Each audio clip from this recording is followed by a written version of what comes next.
पिछली कल हम लोगों ने बात किया तो मैंने कहा था आपको कि शास्त्रों में प्रवेश करने की अपनी जो विधि है, उसमें सबसे पहले उद्देश्य, फिर लक्षण, फिर परीक्षा।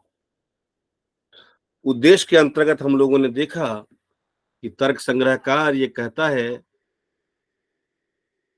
कि हमें इस जगत को जानना है, तो जगत क्या है? तो जगत को उन्होंने पदार्थ इस से अवहित किया और कहा कि भाषा के द्वारा जो कहा जा सके, जो जाना जा सके, वह सत है। और उस सत को कैटेगरी बनाया, कहा कि पूरे जगत को अगर हम देखें तो 7 सेट्स में उसको हम अलग-अलग डिवाइड कर सकते हैं। संपूर्ण जगत की अगर व्याख्या करें तो कुछ द्रव्य होगा, कुछ गुण होगा, कुछ कर्म होगा, कुछ सामान्य होगा, कुछ विशेष होगा, कुछ समवाय होगा और कुछ अभाव होगा। चूंकि इन सब को भाषा के माध्यम से, पद के माध्यम से अवहित किया जा सकता है, भाषा इसको कहने में समर्थ है, इसीलिए इसे पदार्थ कहा। फिर उसके बाद द्रव्य कितने हैं, उसका नाम बता दिया कि द्रव्य 9 है। पृथ्वी, जल, तेज, वायु, आकाश, काल, दिक्, आत्मा, मन। फिर गुण कितने हैं? 24 है। 24 के नाम बता दिया, रूप, रस, गंध, स्पर्श, संख्या, परिमाण। जब सब का लिस्टिंग कर लिया तो अगला जो स्टेप है शास्त्रों का, जब लक्षण एक बार जब उद्देश्य कर लिया तो एक एक को लक्षण करना है। तो लक्षण किसे कहते हैं? इसके लिए ग्रंथकार कहते हैं असाधारण।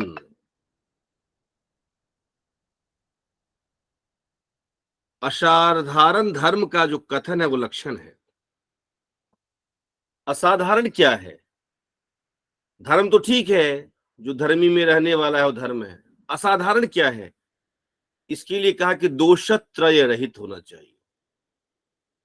दोषत्रयी रहितत्वम।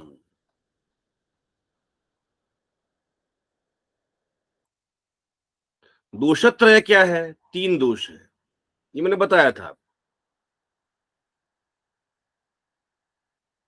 अतिव्याप्ति, अव्याप्ति और असंभव। ऐसा धर्म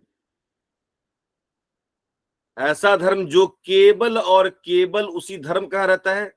धर्म रहता है धर्मी में। धर्म रहता है धर्मी में। मुझे ऐसे धर्म की तलाश करना है जो धर्म इस धर्म से बाहर नहीं हो, इस धर्म में संपूर्ण व्यक्तियों को बताता हो। अगर ऐसा धर्म जो इस धर्मी के साथ साथ अन्य जगहों पे भी अगर रहता है तो वो अतिव्याप्ति कहलाता है। ऐसा धर्म जो इस धर्म के कुछ ही हिस्सों में रहता है वो अव्याप्ति कहलाता है। और ऐसा धर्म जो इस धर्मी में रहता ही नहीं है, कहीं और रहता है, वो असंभव कहलाता है। तो अगर ऐसी धर्म की हम बात करेंगे जो इस धर्म के साथ साथ अन्य धर्मी की भी बात करना शुरू कर दे तो वो अतिव्याप्ति हो गया। जैसे मैं कह दूं कि सिंह युक्त गाय है।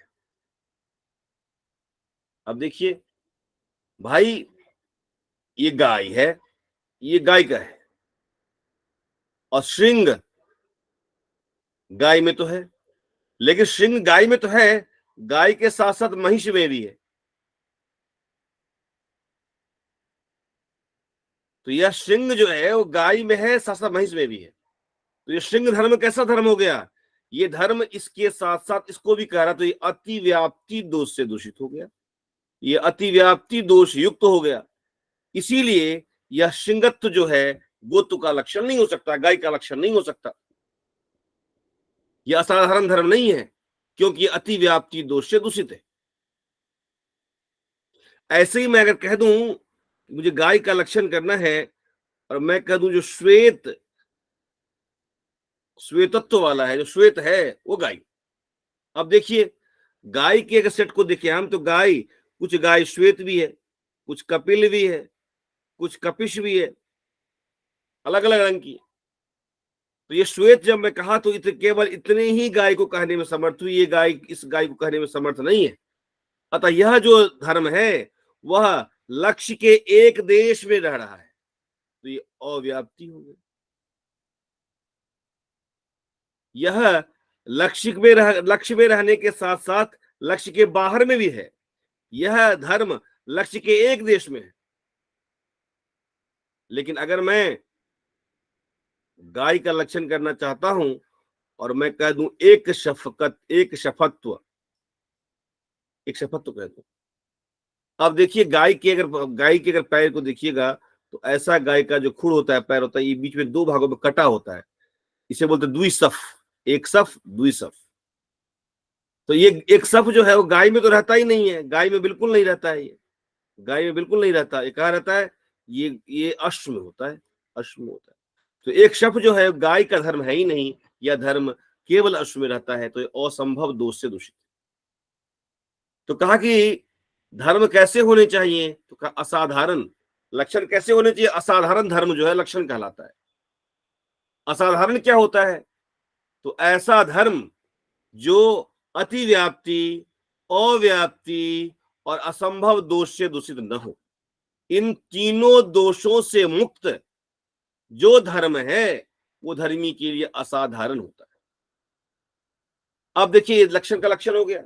अब सबसे पहले मुझे द्रव्य में सबसे पहला द्रव्य पृथ्वी, मुझे पृथ्वी को परिभाषित करना है, मुझे पृथ्वी को परिभाषित करना है। अब देखिए पृथ्वी क्या है? द्रव्य, पृथ्वी द्रव्य। इस द्रव्य में कई सारे गुण रहते हैं। पृथ्वी में रूप भी रहता है, गुण 24 है ना, गुण 24 है, रूप रस गंध स्पर्श पढ़ेंगे। पृथ्वी में रूप है,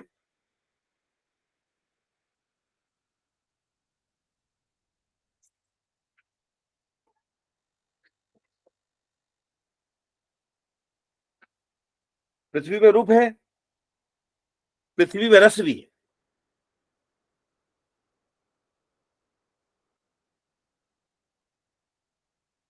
लेकिन देखिए जो रूप है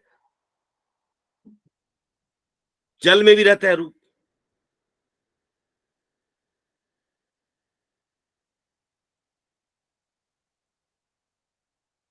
तेज में भी रहता है रूप। अब देखिए रूप धर्म कैसा धर्म हो गया? ये रूप धर्म कैसा है? पृथ्वी के साथ साथ जल और तेज में रहता है। तो रूप धर्म कैसा हो गया? अति व्याप्ति दोष से दूषित हो गया, जल के साथ साथ। ऐसे रस जो है, रस जल में भी रहता है। रस भी कैसा हो गया? पृथ्वी के साथ साथ जल में भी है। लेकिन गंध जो है, गंध केवल पृथ्वी में ही है, पृथ्वी के अतिरिक्त कहीं नहीं है। और गंध कैसा है कि सभी पृथ्वियों में है, संपूर्ण पृथ्वी में है। तो गंध एक ऐसा धर्म है जो पृथ्वी के अतिरिक्त कहीं नहीं है, केवल पृथ्वी में ही है। इसका मतलब क्या हो गया? गंध जो है अति व्याप्ति दोष से दूषित नहीं है, ये संपूर्ण पृथ्वी में है। इसका मतलब अव्याप्ति दोष से भी दूषित नहीं है, और कहीं पाया नहीं जाता है, तो असंभव दोष से दूषित नहीं है। इसीलिए गंध कैसा हो गया? इसीलिए गंध जो हो गया वो पृथ्वी का असाधारण धर्म हो गया, असाधारण धर्म हो गया। इसीलिए गंध क्या है? पृथ्वी का लक्षण है। इसीलिए हम कहते हैं, पृथ्वी को जब कहते हैं तो कहते हैं गंधवती पृथ्वी, कहते हैं गंधवती पृथ्वी। क्यों? क्योंकि ये गंध धर्म जो है ये असाधारण धर्म। क्यों? गंध धर्म पृथ्वी धर्मी के लिए असाधारण है। क्यों? क्योंकि गंध धर्म न तो अतिव्याप्ति दोष से दूषित है, न अव्याप्ति दोष से दूषित है, न असंभव दोष से दूषित है। और ये केवल पृथ्वी में पाया जाता है, पृथ्वी का अतिरिक्त कहीं नहीं पाया जाता। इसीलिए गंध जो है वह कैसा असाधारण धर्म है, इसीलिए गंध ही पृथ्वी का लक्षण है। ये बात हम लोगों ने कल किया था, पृथ्वी का, जल का, तेज का बता दिया था मैं कि पृथ्वी का जो है भाई गंध जो है, पृथ्वी कैसी है, तो गंध युक्त, गंध जो है ये गुण है, इसको गुण भी कह सकते हैं, इसको धर्म भी कह सकते हैं, इसको आधेय भी कह सकते हैं, कुछ भी कह लीजिए सिनोनिमस से। और ये गंध गुण कहाँ रहता है? पृथ्वी में। ये गुण है, ये द्रव्य, ये गुण है, ये द्रव्य है।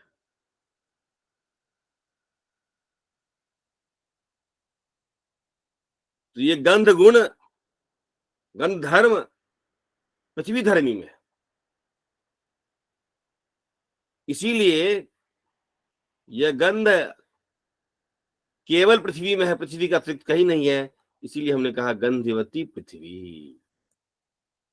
और ये पृथ्वी को का विभाजन हम दो प्रकार से कर सकते हैं। एक विभाजन का आधार तो है इसका परिमाण, और एक विभाजन का आधार है शरीर, इंद्रिय और जगत में कहां पाया जाता है। देखिए, ये बहुत जानना जरूरी है कि हम दर्शन क्यों पढ़ते हैं। दर्शन पढ़ते हैं कि हम जगत के साथ, जगत के साथ ठीक ठीक व्यवहार कर पाए। तो तीन स्टेप हो गए ना। एक तो हो गया भाई, व्यवहार कैसे करेंगे हम, जगत से व्यवहार कैसे करेंगे, जब मुझे ज्ञान होगा।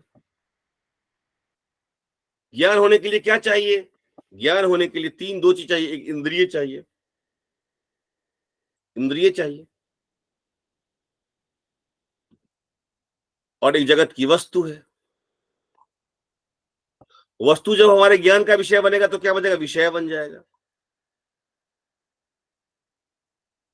तो भाई जगत में, यह पृथ्वी की ही हम बात करें तो एक विभाजन तो परिमाण के आधार पे है। एक क्या है कि पृथ्वी से कैसा शरीर का निर्माण होता है, पृथ्वी से कैसे इंद्रिय का निर्माण होता है, और ये पृथ्वी जगत में कैसे पाया जाता है। जगत में कैसे पाया जाता है, मैं उसको, पृथ्वी का ज्ञान मुझे कैसे होता है। तो दो तरीकों से विभाजन किया। एक कहा कि पृथ्वी, पृथ्वी दो प्रकार के होते हैं, एक है नित्य और एक है अनित्य। नित्य क्या है? जब ये परमाणु रूप में होता है तो नित्य होता है, और जब ये कार्य रूप में होता है तो अनित्य होता है। लेकिन जो तीन विभाजन है, शरीर, इंद्रिय, विषय, कहा कि पृथ्वी, पृथ्वी से ही हम लोगों का शरीर का निर्माण होता है। हम लोगों का शरीर जो है पृथ्वी से, ये हम लोगों का शरीर जो है पृथ्वी से निर्मित है। और इंद्रिय क्या है? तो इंद्रिय कहता है कि हमारा जो नासिका है ना, नाक, जिससे हम सूंघ पाते हैं, जो गंध गुण को जिससे हम सूंघ पाते हैं, उस इंद्रिय का निर्माण पृथ्वी से होता है। और जगत में ये पृथ्वी जहां जहां भी ठोस द्रव्य है, सब पृथ्वी का विषय है। शरीर, ये कहता है मृत पाषाण आदि, मृत पाषाण आदि, जितने मिट्टी, पाषाण इत्यादि सब इसी के विषय है। तो हमने देखा कि पृथ्वी, जल, तेज, ऐसे ही हम अगर जल को पढ़ेंगे, तेज को पढ़ेंगे, वायु को पढ़ेंगे।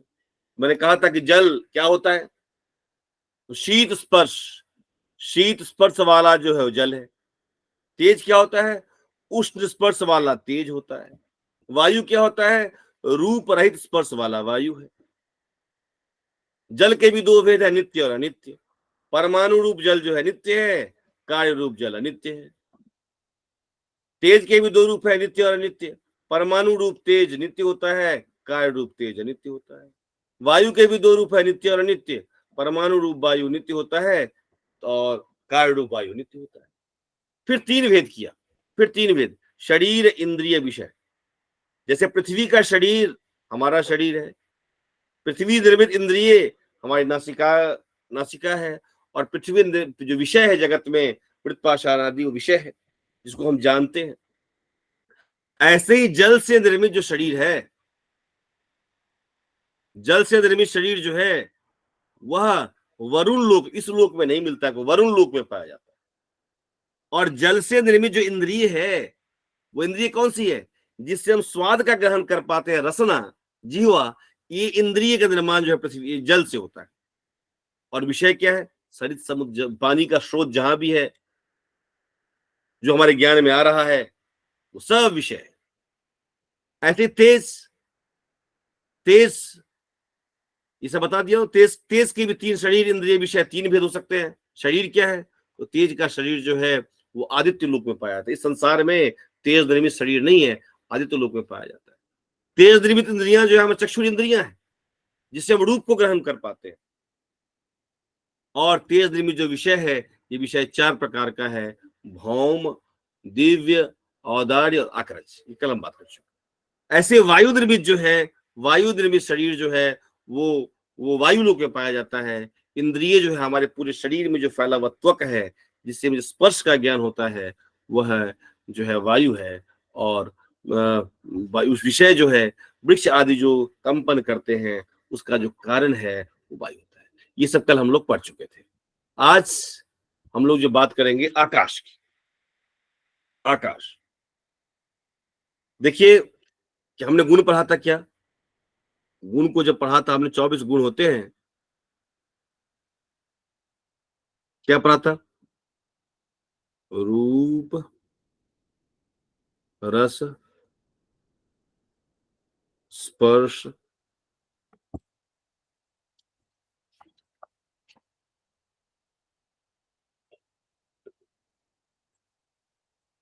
रूप, रस, गंध, स्पर्श, संख्या, परिमाण, पृथकत्व, संयोग, विभाग, परत्व, अपरत्व, गुरुत्व, द्रव्यत्व, स्नेह। इसका शब्द, शब्द एक गुण है। आकाश की जब हम बात करेंगे तो आकाश में हम क्या देखते हैं? जो आकाश द्रव्य है ना, ये आकाश द्रव्य में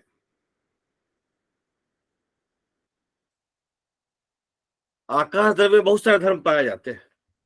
लेकिन ये शब्द जो गुण है, शब्द गुण, ये शब्द एक ऐसा गुण है जो केवल आकाश में ही पाया जाता है। आकाश के अतिरिक्त यह शब्द गुण कहीं नहीं पाया जाता है। तो जैसे मैंने देखा कि गंध केवल पृथ्वी में है, तो गंध लक्षण हो गया। शब्द केवल आकाश में है, शब्द जो है आकाश का असाधारण धर्म है, इसीलिए शब्द जो ही है, शब्द आकाश का लक्षण हो गया। तो शब्द आकाश का लक्षण हो गया। मैंने कहा कि एक बात और समझने वाली बात है कि देखिए, ये जगत का जब निर्माण होता है ना, पहले द्रव्य होता है, और इस द्रव्य में गुण जो है वो उत्पन्न होता है। गुण जो है वो द्रव्य में उत्पन्न होता है। पहले द्रव्य है और द्रव्य में गुण उत्पन्न हुआ, तो गुण क्या हो गया? कार्य। और द्रव्य क्या हो गया? कारण। जो पहले से है वो कारण, बाद में आया वो कार्य। तो ये गुण बाद में आया, तो कार्य किसमें आया? द्रव्य में आया। तो द्रव्य पहले से आया, द्रव्य का कारण। अब देखिए, मैंने आपको बताया था जब समवाय पढ़ाया था, तो द्रव्य में गुण किस संबंध से रहते हैं? समवाय से। समवाय संबंध। तो द्रव्य में गुण समवाय संबंध से रहते हैं। तो यह गुण जो है वो द्रव्य में उत्पन्न हो रहा है। गुण द्रव्य में उत्पन्न हो रहा है। द्रव्य क्या है? कारण है। गुण क्या है? कार्य है। तो ये हो गया कारण और ये हो गया कार्य। ये कौन सा कारण हुआ? किस संबंध से उत्पन्न हो रहा है? समवाय संबंध से उत्पन्न हो रहा है ना, तो ये हो गया समवाय कारण। आगे पढ़ाऊंगा, अभी कुछ आवश्यकता है इसलिए बता रहा हूं। ये समवाय कारण, ये जो द्रव्य है वो गुण का समवाय कारण है। अगर हम ये कहें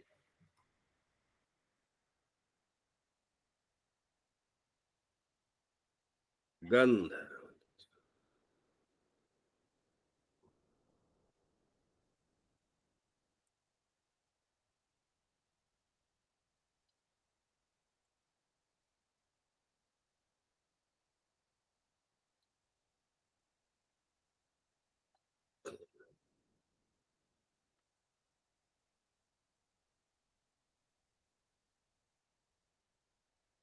अगर गौर से देखिए आप, गंध क्या है? गुण है। गंध गुण है। कहां उत्पन्न हो रहा है? पृथ्वी द्रव्य में। किस संबंध से? भाई द्रव्य में गुण किस संबंध से रहेगा? समवाय संबंध से रहेगा। स्पर्श कहां उत्पन्न हो रहा है? जल में। किस संबंध से? समवाय संबंध से। उष्ण स्पर्श कहां उत्पन्न हो रहा है? तेज में। किस संबंध से? समवाय संबंध से। हम क्या देख रहे हैं कि ये जितने भी द्रव्य है ना, ये जितने भी द्रव्य हैं, जितने भी द्रव्य हो, क्या है? कारण।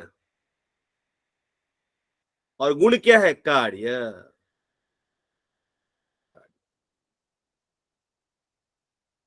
ये द्रव्य कैसा कारण है? तो ये गुण जो है इस द्रव्य में किस संबंध से उत्पन्न हो रहा है? समवाय संबंध से। तो चूंकि ये गुण द्रव्य में समवाय संबंध से उत्पन्न हो रहा है, इसी इसका नाम है समवायी कारण। समवाय कारण। मैं ये कहना चाहता हूं कि हमेशा समवाय कारण जब भी होगा वो द्रव्य ही होगा, ध्यान रखिएगा। समवाय कारण जब भी होगा द्रव्य ही होगा। मैं इसको जरा बेसिकली का आगे आएगा अभी, लेकिन थोड़ा चर्चा में कर दूं। कारण तीन प्रकार के बताए गए। न्याय दर्शन कारण तीन प्रकार का बताता है। समवायी कारण,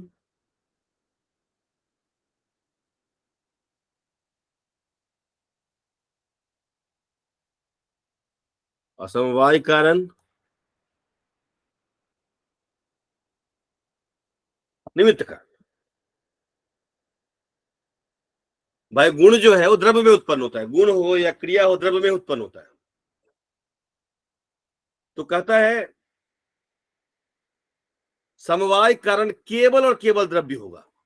द्रव्य के अतिरिक्त किसी में क्षमता नहीं है कि समवाय कारण हो।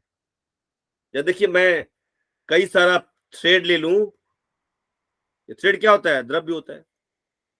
थ्रेड को मिला दिया मैंने, क्या बन गया? तो शर्ट बन गया। हाँ, यहाँ सब देख रहा है सब। क्या हो गया? क्या हुआ? कोई कुछ कहना चाह रहे हैं? प्लीज। यहां देखिए, शर्ट भी द्रव्य है। और ये किसमें उत्पन्न हुआ है? धागे में उत्पन्न हुआ है। अब ये बताइए, पहले शर्ट है कि पहले धागा है? पहले धागा है ना। धागा क्या है? कारण। शर्ट क्या हो गया? कार्य। लेकिन ये शर्ट जो है वो धागे में किस संबंध से उत्पन्न हो रहा है? समवाय संबंध से। तो ये धागा क्या हो गया? समवायी कारण। किसका? शर्ट का। समवाय कारण क्या हुआ? द्रव्य। ऐसे देखिए, गंध। गंध कहां उत्पन्न हो रहा है? पृथ्वी में। पृथ्वी क्या है? द्रव्य। गंध क्या है? गुण। गुण कहां उत्पन्न हुआ? द्रव्य में। किस संबंध से? समवाय संबंध से। तो पृथ्वी क्या हो गया? समवायी कारण। बॉल है, बॉल को मैंने ऊपर फेंका, बॉल में मूवमेंट आ गई। मूवमेंट कहां उत्पन्न हुई? मूवमेंट कहां उत्पन्न हुई? बॉल में। बॉल क्या हो गया? कारण। मूवमेंट क्या हो गया? कार्य। इस कार्य के लिए ये क्या है? कारण है। कौन सा कारण है? समवाय संबंध से उत्पन्न हुआ है, समवायी कारण। तो हमने देखा कि समवाय कारण जब भी होगा, अगर अवयवी उत्पन्न हो, या गुण उत्पन्न हो, या क्रिया उत्पन्न हो, या जाति उत्पन्न, जाति तो नित्य होती है, जाति हो, विशेष हो, कुछ भी हो, सबका समवायी कारण द्रव्य ही होगा। तो द्रव्य ही में क्षमता है समवायी कारण होने का। केवल द्रव्य ही समवायी कारण हो सकता है, और कुछ नहीं। ये दिमाग में रखिएगा। और असमवायी कारण जो है वो गुण और क्रिया ही होगी। गुण और क्रिया में द्रव्य में क्षमता नहीं है समवायी कारण होने का। गुण और क्रिया में ही क्षमता है समवायी कारण होने का। तो कहा कि शब्द गुण कम आकाशम। इन्होंने कहा कि शब्द गुण कम आकाशम। आकाशम, आकाश क्या है? शब्द गुणक, शब्द गुण वाला, शब्द का समवायी कारण। शब्द जो है वो आकाश में उत्पन्न होता है। शब्द क्या है? गुण है। आकाश क्या द्रव्य है? गुण द्रव्य किस संबंध से रहता है? समवाय संबंध से रहता है। ये उत्पन्न हो रहा है, कार्य है, ये कारण है। शब्द गुण का जो कारण है, शब्द का जो समवायी कारण है वो आकाश है। शब्द गुण कम आकाश है। और ये कैसा है आकाश? तो आकाश की संख्या जो है एक है, इसकी परिमाण जो है विभू है। और मैंने बताया था कि जो परमाणु आकार का होगा और जो विभू आकार का होगा, दोनों नित्य होगा। आकाश का परिमाण विभू है, इसीलिए आकाश नित्य है। अब विभू के बारे में कहते हैं, विभू क्या है? तो कहते हैं कि सर्व मूर्त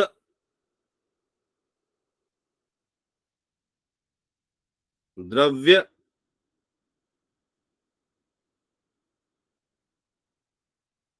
संयोगित्वम।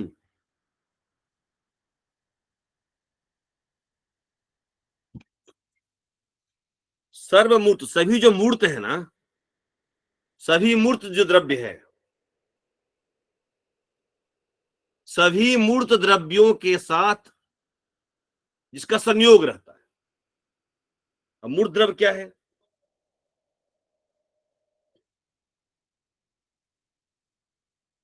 भाई, मूर्त का मतलब हुआ जिसका परिमाण परिचिन्न है। पृथ्वी, जल, तेज, वायु, ये सब परिमाण परिचिन्न वाले। इन सब के साथ जिसका संयोग रहता है, आकाश विभू है। प्रत्येक जगह विभू का, प्रत्येक जगह पे, सब जगह संयोग हमेशा रहता है, विभू हुआ। तो आकाश जो है,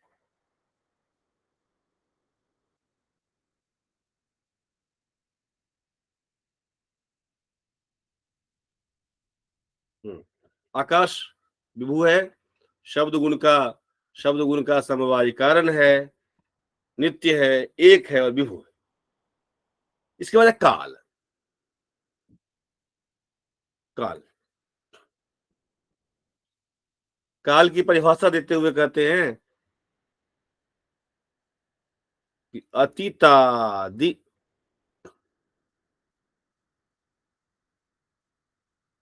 व्यवहार हेतु काल। यह अतीत आदि,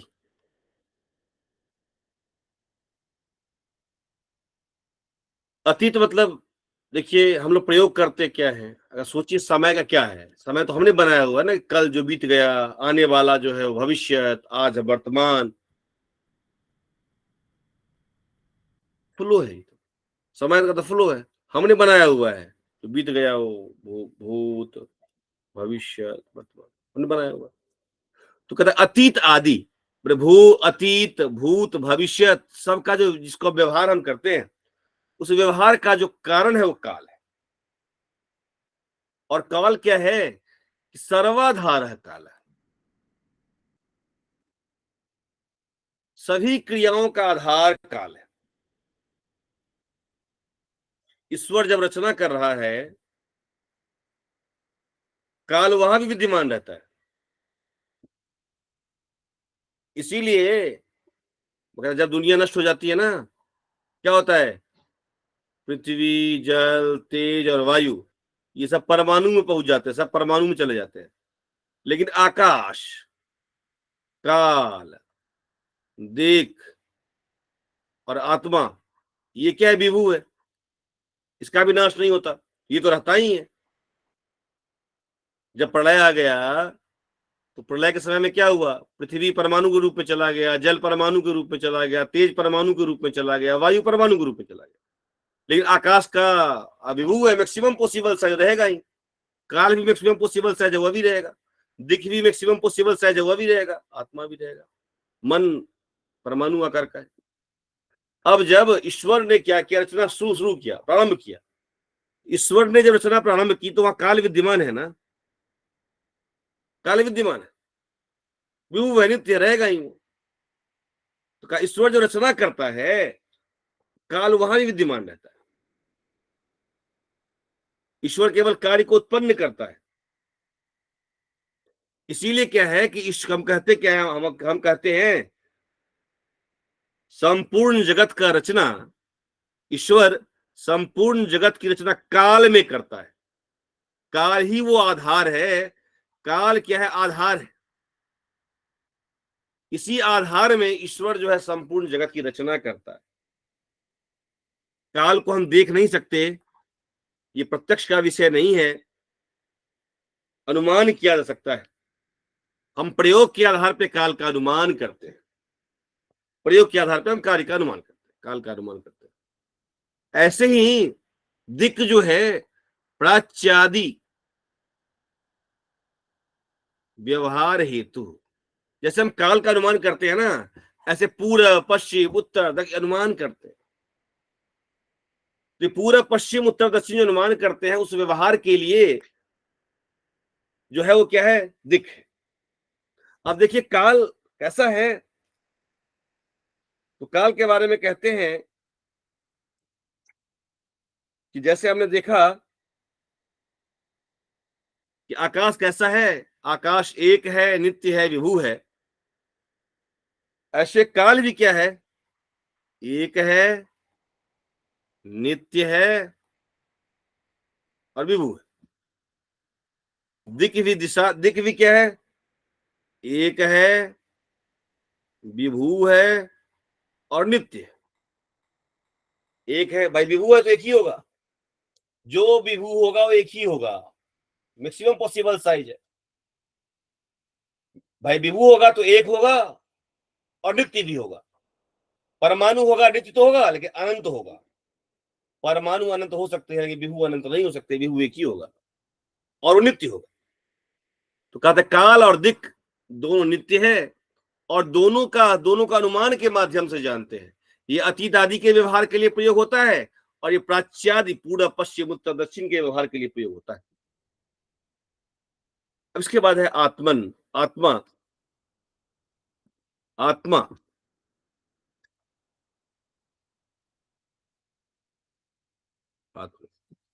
आत्मा के बारे में देखिए कि हमने देखा कि गुण, फिर मैं लिखना पड़ेगा एक बार,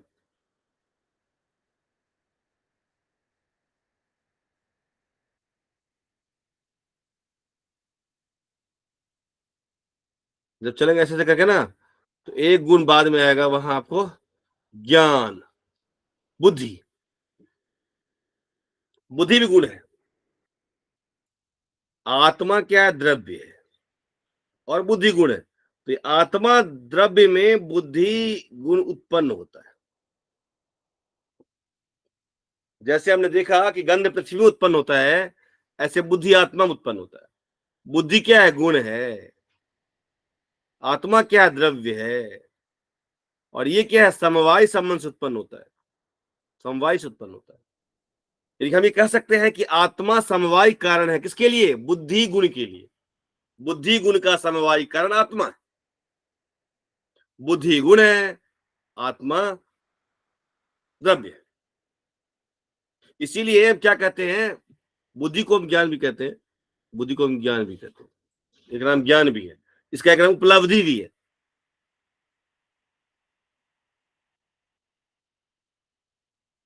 ज्ञान आत्मा, आत्मा आधार है, बुद्धि आधेय है, बुद्धि गुण है, आत्मा द्रव्य है।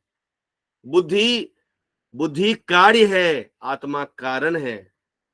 बुद्धि का समवाय कारण आत्मा है। इसको वैसा कह सकते हैं कि ज्ञानाधिकरण, ज्ञानाधिकरणम आत्मा। ज्ञान का जो अधिकरण है वो आत्मा है। जैसे गंध का अधिकरण क्या है? पृथ्वी। शीत स्पर्श का अधिकरण क्या है? शीत स्पर्श का है जल। उष्ण स्पर्श का है तेज। ऐसे बुद्धि का है आत्मा। आत्मा जो है वो क्या है? ज्ञान। आत्मा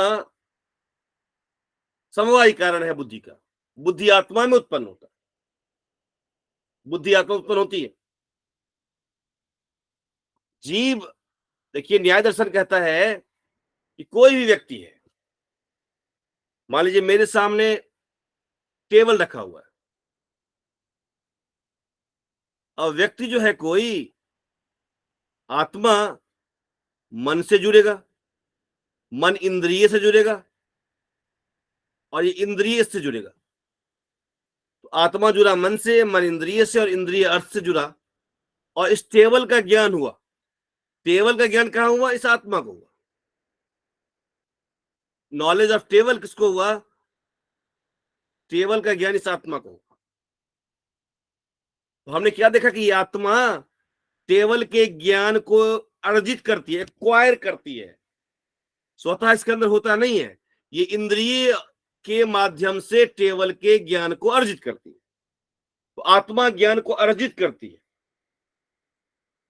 न्याय दर्शन में, वेदांत में क्या है कि वेदांत में जो आत्मा है वो ज्ञान स्वरूप है, ज्ञान ही आत्मा है, ज्ञान सच्चिदानंद है। यहां ऐसा नहीं है। यहां वेदांत दर्शन में आत्मा जो है वो स्वयं चेतन है। यहां क्या है? ज्ञान जो है, ज्ञान अलग है और आत्मा अलग है। चेतन इसमें होता है, ज्ञान में होता है, ये चैतन्य होता है। यहां ज्ञान ही आत्मा है, यहां ज्ञान का अधिकरण आत्मा है। न्याय, ध्यान रखिएगा, न्याय में ज्ञान का अधिकरण आत्मा है। ज्ञान गुण है जो आत्मा में उत्पन्न होता है न्याय में। वेदांत में ज्ञान गुण नहीं है, ज्ञान ही आत्मा है। ये फर्क। इसीलिए ज्ञान जीव का स्वरूप नहीं है हमारे यहां। ज्ञान आत्मा में रहता है, इसलिए आत्मा क्या है? चेतन। इसलिए आत्मा चेतन।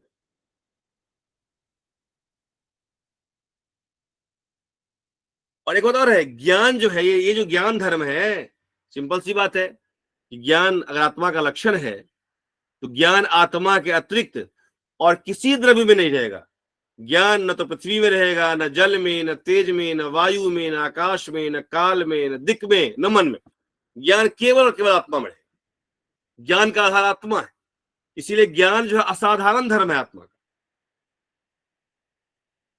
और ये जो आत्मा है, ये आत्मा, ये मन इत्यादि इंद्रियों का प्रयोग करके ज्ञान को उत्पन्न करता है, ज्ञान को जानता है, ज्ञान को उत्पन्न करता है। न्याय दर्शन में ये ज्ञान चूंकि उत्पन्न होता है तो ज्ञान नष्ट भी होएगा, ज्ञान उत्पन्न होता है तो ज्ञान नष्ट होगा। और ये आत्मा जो है, आत्मा में ज्ञान उत्पन्न हो रहा है, किस संबंध से? समवाय संबंध से। तो ये आत्मा समवायी कारण है ज्ञान का। आत्मा ज्ञान का समवायी कारण है। ज्ञान गुण है, आत्मा द्रव्य है। ये ज्ञान क्या होता है भाई? ज्ञान उत्पन्न होता है। लेकिन ज्ञान क्या हुआ? मान लीजिए कि आत्मा में ये ज्ञान उत्पन्न हुआ। सिंपल सी बात है कि ज्ञान उत्पन्न हुआ है तो ये ज्ञान अगले क्षण क्या होगा? हमारे T1 T2 में जो है, ये जो आत्मा है, इस आत्मा में ज्ञान क्या होगा? नष्ट हो जाएगा, नष्ट हो जाएगा। उत्पन्न हुआ है तो नष्ट होगा। लेकिन नष्ट होने से पहले क्या करेगा? ये जो ज्ञान है एक इंप्रेशन, एक संस्कार आत्मा पे छोड़ जाएगा। एक संस्कार, एक नष्ट होने से पहले संस्कार छोड़ जाती है, जो बाद में बताऊंगा ज्ञान स्मृति होता है, उसको उत्पन्न करने में सहायक होता है। आत्मा में ज्ञान उत्पन्न होती है लेकिन ज्ञान नष्ट हो जाती है, लेकिन नष्ट होने से पहले एक संस्कार छोड़ जाती है। बौद्ध जो है कहता है भाई, ये जो है ना, ये जो आधार है, ज्ञान का आधार, ये चेंजेबल है। बौद्ध कहता है कि चेंजेबल है, चेंज होता है, चेंज होगा। आधार ही चेंज हो जाएगा तो ज्ञान भी चेंज नहीं होगा, ज्ञान भी बदल जाएगा, चेंज हो जाएगा। नहीं कहता नहीं, ये ज्ञान जो आधार जो है आत्मा का, ये ज्ञान तो ठीक है, नष्ट हो जाएंगे, ज्ञान उत्पन्न होंगे, नष्ट होंगे, लेकिन ज्ञान का जो आधार है वो नष्ट नहीं होगा। और ये नष्ट होने से पहले इसी आत्मा में संस्कार छोड़ जाएगा। ये कहता है न्याय दर्शन।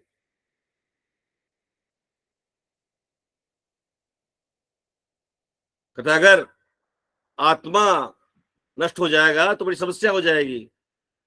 बचपन का जो पढ़ा हुआ ज्ञान मेरा नष्ट हो जाएगा, इत्यादि इत्यादि। ये आत्मन के बारे में कहा। और अगला है मन। मन, मैंने कहा कि जगत जो है दो प्रकार का है।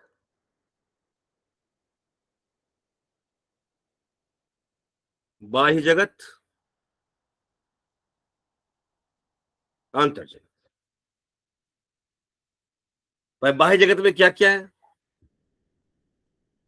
पृथ्वी, जल, तेज, वायु, सब, आकाश, काल, दिख।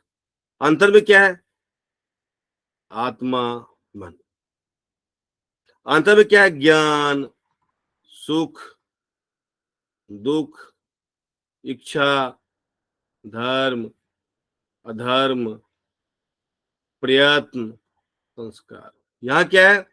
रूप, रस, गंध, स्पर्श, संख्या, इत्यादि इत्यादि। अब बाह्य जगत में जो वस्तु है ना, वो बाह्य जगत की वस्तुओं को मैं देख सकता हूं इंद्रिय के माध्यम से। आत्मा क्या है कि मन से जुड़ता है, और मन इंद्रिय से, और इंद्रिय उस वस्तु से जुड़ के ज्ञान कर सकती है। मुझे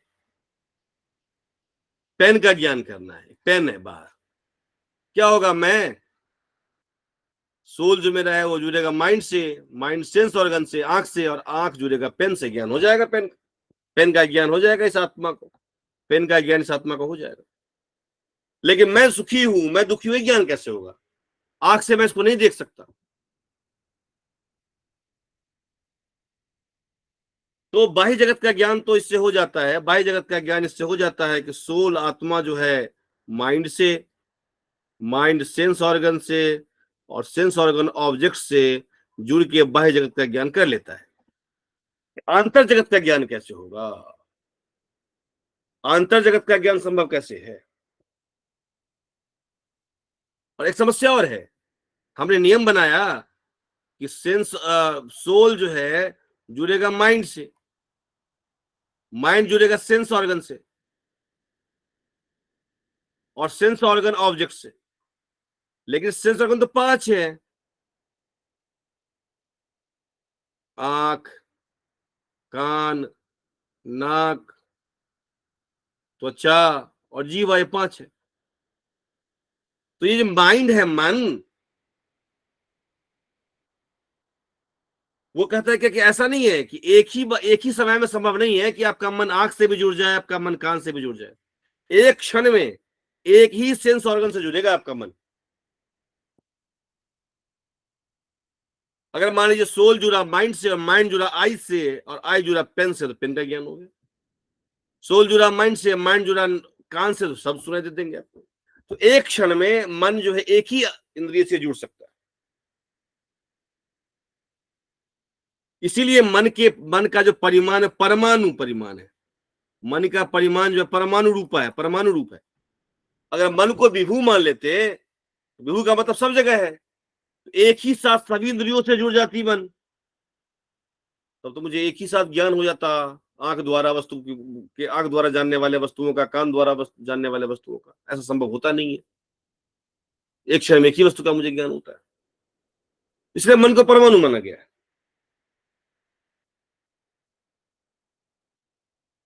तो कहता क्या है कि बाह्य जगत का जो ज्ञान है वो तो बाह्य इंद्रिय से हो जाता है, आंख कान नाक से हो जाता है। लेकिन आंतर जगत के ज्ञान के लिए, आंतर जगत के ज्ञान के लिए, ये जो मन है ना, ये मन ज्ञान इंद्रिय की काम करने लगती, इंद्रिय की काम करने लगती है। ये मन डायरेक्ट जुड़ती है सोल से, ये मन जो है माइंड, ये डायरेक्ट जुड़ती है सोल से, और सोल में रहने वाला जो है ज्ञान, इच्छा, सुख, दुख। तो जो जो मन बाहर के जगत को जानने के लिए सेंस ऑर्गन से जुड़ के, ऑब्जेक्ट से जुड़ के ज्ञान करती है, वही मन आंतर जगत को जानने के लिए स्वयं इंद्रियां बन जाती है, और सोल से कनेक्ट होकर उसमें रहने वाले जो गुण हैं उसको जान सकती है। ये बात ये कह रहा है। तो अंतर जगत को जानने के लिए का जो साधन है वो माइंड है, वही इंद्रिय का भी काम करती है, इसलिए मन को छठा इंद्रिय कहा गया है। ये बात हम समझ गए। इसीलिए कि जो जाना नहीं जाता, क्या जो हमारे ज्ञान का विषय नहीं बनता, वो सत्य नहीं होता। ये हम लोगों ने जाना। नित्य द्रव्यों के बारे में हम लोगों ने बात की। पृथ्वी के परमाणु, जल के परमाणु, तेज के परमाणु, वायु के परमाणु, आकाश, काल, देख, आत्मा और मन, ये नित्य द्रव्य है। और नित्य द्रव्यों की को जो अलग करता है विशेष है। ये सब बात हम लोग कर चुके हैं। तो हम लोग जो इंपॉर्टेंट बात पढ़े क्या, कि विशेष जो है वो कहाँ एग्जिस्ट करता है, नित्य द्रव्यों में। और नित्य द्रव्य को क्या करता है, वो नित्य द्रव्य विशेष को कैरी करता है। दो परमाणु भिन्न होते हैं क्योंकि प्रत्येक परमाणु अपने विशेष से युक्त है। जो रचयिता है, रचना करता है, वो परमाणु के निश्चित संख्या से, ईश्वर क्या करता है, परमाणु के निश्चित संख्या से रचना प्रारंभ करता है। हम लोग उसे गिनती नहीं कर सकते, गिनती करने का सामर्थ्य हमारे अंदर नहीं है। और मजे की बात है, ईश्वर भी परमाणु को नहीं बना सकता। परमाणु ऑलरेडी है, नित्य है। उन परमाणुओं को अरेंज करने का काम ईश्वर करता है केवल। कहता है कुतो वा नूतनम, नवीन वस्तु कोई नहीं है। जो गिवन है, गिवन को अरेंज करता है। हम कुछ भी करते हैं, हम कोई भी कार्य करते हैं, तो कार्य से पहले हमें उस कार्य का ज्ञान होना चाहिए। जैसा ज्ञान होगा उसी प्रकार की इच्छा होगी, इच्छा के अनुसार कृति होगी, और कृति के बाद हम करेंगे चेष्टा। सब आत्मा में, ये सब आत्मा में। मुझे पेन का निर्माण करना है, पेन का मुझे ज्ञान होना चाहिए। पेन का जब मुझे ज्ञान रहेगा, मैं पेन बनाने की इच्छा करूंगा। जिसको ज्ञान होगा वही इच्छा करेगा। और जब इच्छा करेगा तो फिर मेंटल प्रिपेयर करेगा, ये करूंगा, ऐसे करूंगा, कि सामान लाऊंगा, ये लाऊंगा, ऐसे करूंगा, ये वह कृति। और जब प्लान कर लिया इसके बाद ये करूंगा, इसके बाद ये करूंगा, तो इसको बाहर जो किया हमने शरीर इत्यादि के सहयोग से, वह चेष्टा। तो किसी भी क्रिया के पूर्व ज्ञान, इच्छा, कृति अवश्य विद्यमान होती है। और देखिए, जो सामान्य व्यक्ति है ना, उसकी जो इच्छा ज्ञान है वो कैसी अनित्य है, मैंने बताया अभी। सामान्य व्यक्ति की ज्ञान अनित्य है, उत्पन्न होता है, नष्ट होता है। इच्छा भी अनित्य है। लेकिन ईश्वर की जो ज्ञान है वो नित्य है। ईश्वर की इच्छा भी नित्य है, ईश्वर की कृति भी। आत्मा के दो भेद हैं। आत्मा के दो भेद हैं, जीवात्मा और परमात्मा। परमात्मा को ईश्वर कहते हैं, जीवात्मा जीवात्मा है। भाई आत्मा है तो ज्ञान रहेगा, परमात्मा है यहां भी ज्ञान रहे, तो ये भी आत्मा है, ज्ञान का आधार, ज्ञान का आधार। लेकिन जीवात्मा का जो ज्ञान है वो कैसा ज्ञान है, उत्पन्न होता है, नष्ट होता है। लेकिन परमात्मा का ज्ञान उत्पन्न नष्ट नहीं होता, नित्य होता है। और ईश्वर वो ज्ञान तो है ही। ईश्वर क्या करता है, सृष्टि का ज्ञान उसके पास है, इच्छा सृष्टि को प्रारंभ करता है। पृथ्वी, जल, तेज, वायु के सभी परमाणु, पृथ्वी से कुछ बनाया, जल से कुछ बनाया, तेज से कुछ बनाया, और उससे क्या बना दिया, पृथ्वी से जो बने पृथ्वी के कार्य, जल से जो बने जल के कार्य, वायु से जो बने वायु के कार्य।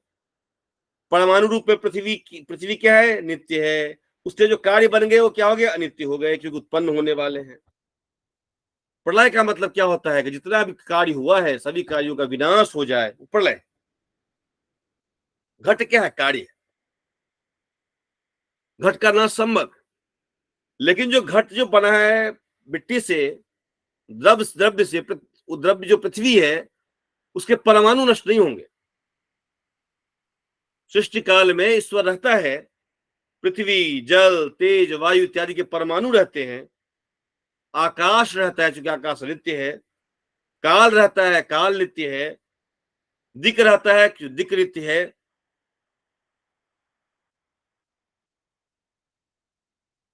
और सब रहता है। जीवात्मा नित्य और सर्वव्यापी है, परंतु जीवात्मा में ज्ञान तभी होता है, आत्मा के दो भेद है, जीवात्मा और परमात्मा, इसके ज्ञान तो नित्य है, लेकिन जीवात्मा में ज्ञान तभी होता है, जीवात्मा में ज्ञान तभी होता है जब उसे शरीर प्राप्त होता है। जीवात्मा का ज्ञान शरीर और इंद्रिय के सहयोग से प्राप्त होता है। जीवात्मा को जगत को जानने के लिए, जीवात्मा में ज्ञान उत्पन्न होने के लिए शरीर और इंद्रिय चाहिए, लेकिन परमात्मा को शरीर और इंद्रिय नहीं चाहिए, इसका ज्ञान नित्य होता है। जीवात्मा में ज्ञान उत्पन्न होते हैं, नाश होते हैं, परमात्मा का ज्ञान नित्य है। तो जीवात्मा भी नित्य है, परमात्मा भी नित्य है। जीवात्मा विभु है, परमात्मा विभु है, लेकिन जीवात्मा में ज्ञान को उत्पन्न होने के लिए शरीर और इंद्रिय चाहिए, परमात्मा को शरीर और इंद्रिय नहीं चाहिए। ऐसा बात करता है।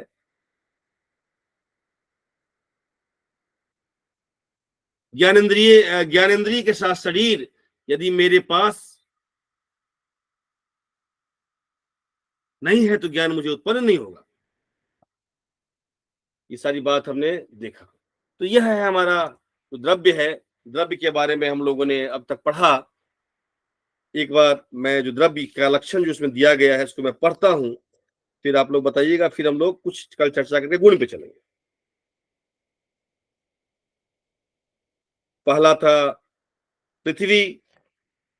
पृथ्वी के बारे में पढ़ता हूं, लक्षण दे रहा है पृथ्वी का। पृथ्वी का लक्षण है तत्र गंधवती पृथ्वी सा द्विविधा नित्या अनित्या च, नित्या परमाणु रूपा, अनित्या कार्य रूपा, पुनः त्रिविधा शरीरेन्द्रिय विषय भेदात शरीरम अस्मदादीनाम इंद्रियम गंध ग्राहकम घ्राणम तच्च नासाग्रवर्ती विषयो मृत्पाषाणादिः इंद्रियम गंधग्राहकम घ्राणम तच्च नासाग्रवर्ती विषयो मृत्पाषाणादिः। ये लक्षण किया। जल का शीत स्पर्शवत्यः आपः सद्विविधाः नित्या अनित्याश्च, नित्याः परमाणुरूपाः अनित्याः कार्यरूपाः, पुनः त्रिविधाः शरीरेन्द्रिये विषय भेदात् शरीरम वरुण लोके इंद्रियम रसग्राहकम रसनम जिह्वाग्रवर्ती विषयः सरित समुद्रादिः। तेज का उष्ण स्पर्शवत् तेजः तच्च द्विविधम नित्यम अनित्यम च, नित्यम परमाणु रूपम अनित्यम कार्य रूपम, पुनः त्रिविधम शरीरेन्द्रिय विषय भेदात् शरीरम आदित्य लोके प्रसिद्धम इंद्रियम रूपग्राहकम चक्षुः कृष्ण ताराग्रवर्ती विषयः चतुर्विधः भौम दिव्य औदर्य आकरज भेदात् भौमम वहन्यादिकम अविंधनम दिव्यम विद्युदादि भुक्तस्य परिणाम हेतुरौदार्यम आकरजम सुवर्णादि रूपरहितः स्पर्शवान वायुः सद्विविधः नित्यः अनित्यश्च, नित्यः परमाणु रूपः अनित्यः कार्य रूपः, पुनः त्रिविधः शरीरेन्द्रिय विषय भेदात् शरीरम वायु लोके इंद्रियम स्पर्शग्राहकम त्वक् सर्व शरीरवर्ती विषयो वृक्षादिकंपन हेतु शरीरांतः संचारी वायु प्राणः स च एकोपि उपाधिभेदात् प्राणापानादि संज्ञाम लभते। शब्द गुणकम आकाशम तच्चैकम विभू नित्यश्च अतीतादि व्यवहार हेतु काल स चैको विभुर्नित्यश्च प्राच्यादि व्यवहार हेतुर्दिक् सा चैका विभि नित्या च आत्मा ज्ञानाधिकरणम आत्मा सद्विविध परमात्मा जीवात्मा च तत्रेश्वरः सर्वज्ञः परमात्म एक एव जीवात्मा प्रतिशरीरम भिन्नम भिन्नो विभु नित्यश्च।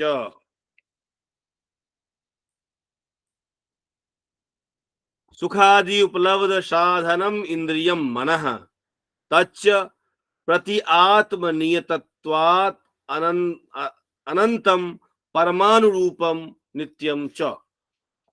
ये हमने देखे भेद, द्रव्य के 9 भेद और 9 भेदों का लक्षण देखने का प्रयास किया कि द्रव्य 9 कौन कौन से हैं। फिर द्रव्य के बाद जो अगला पदार्थ है गुण, और गुणों की संख्या 24 दी गई है। उन गुण के लक्षण के बारे में पढ़ेंगे। द्रव्य के बाद